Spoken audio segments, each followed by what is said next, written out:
Merayakan demokrasi. Hari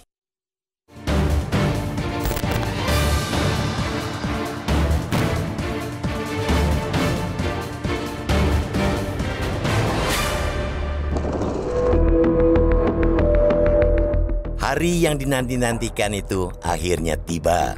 Masyarakat hari ini akan menunaikan hak pilih mereka pada Pilkada Serentak 2024. Kontestasi ini diikuti 1.553 pasangan calon kepala daerah, wakil kepala daerah di 37 provinsi, 415 kabupaten, dan 93 kota.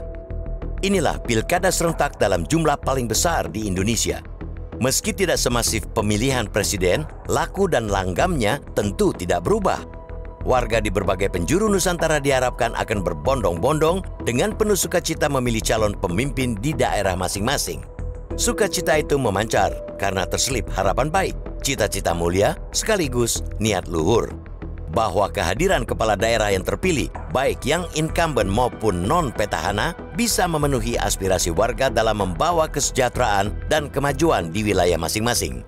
Tentu kita berharap agar sukacita masyarakat tidak ternoda oleh praktik-praktik culas, tindakan tidak jujur, nirintegritas dari pihak-pihak yang ingin menang dengan cara curang. Titik berangkat dalam menjaga kemurnian pilkada bisa dimulai dari warga itu sendiri.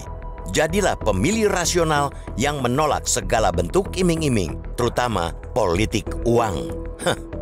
Imbauan tersebut memiliki dasar pijakan yang teramat kuat dan sangat relevan dalam memperkuat kualitas demokrasi di negeri ini.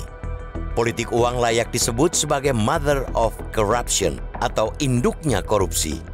Kandidat yang menggunakan senjata politik uang, jika menang dan menjabat, mereka akan terus melahirkan kecurangan dengan cara menerima suap, gratifikasi, atau korupsi lainnya dengan berbagai macam bentuk agar minimal balik modal. Syukur-syukur bisa meraup untung.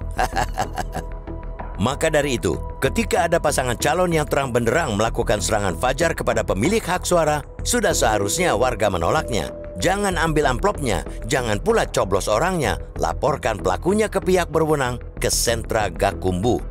Sentra Gakumdu adalah sentra penegakan hukum terpadu yang terdiri dari unsur Bawaslu, Kepolisian, dan Kejaksaan Agung. Trio institusi tersebut memang diberi mandat untuk menggebuk para pencoleng dan perusak demokrasi. Pelaporan dapat juga dilakukan dengan menyertai bukti seperti foto dan video. Dengan peran masyarakat yang aktif menolak dan melaporkan praktek itu, kita dapat menciptakan proses pilkada yang lebih bersih, adil, dan bermartabat. Publik juga mendapatkan keuntungan tersendiri ketika menjadi pemilih rasional, pemilih yang menolak serangan fajar. Masyarakat akan terhindar dari pemimpin yang lahir dari proses curang yang hanya akan menyengsarakan rakyat untuk jangka panjang. Kita juga mendorong agar nawa itu menyukseskan pilkada tidak hanya lahir dari masyarakat, tetapi juga pihak penyelenggara. Komisi Pemilihan Umum atau KPU, baik di pusat maupun daerah, harus menyiapkan semua logistik pilkada dengan sebaik-baiknya. Jangan sampai masyarakat dikecewakan, sehingga mereka tidak bisa menunaikan hak politik dalam memilih pemimpin. KPU juga harus mampu menggerakkan masyarakat agar mau berbondong-bondong ke tempat pemungutan suara atau TPS. Ini penting agar pemenang pilkada bukanlah golput alias golongan putih. Pesta demokrasi, sesederhana dan semendasar apapun, tetap harus dirayakan. Dengan harapan dan impian kualitas pesta demokrasi berangsur-angsur makin berkualitas dari waktu ke waktu. Paling tidak, tampuk pemerintahan alias estafet kekuasaan harus terus berganti. Pemilihan umum mau tidak mau menjadi salah satu alat kontrol mekanisme waktu bagi pemilih diberi kesempatan menyuarakan aspirasi politik mereka. Pemilih optimistis akan selalu ada, pemilih pesimistis juga tak pernah hilang. Kalangan golput pun menjadi opsi terbuka. Tak ada pemaksaan dan tekanan, itu yang penting. Praktek pemilu setidaknya berusaha menegakkan prinsip jujur, bersih, dan adil.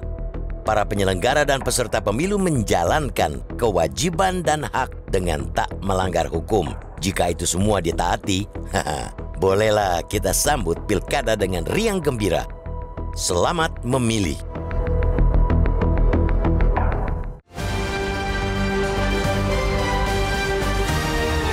Jelajahi cara baru mendapatkan informasi. Download Metro TV Extend sekarang.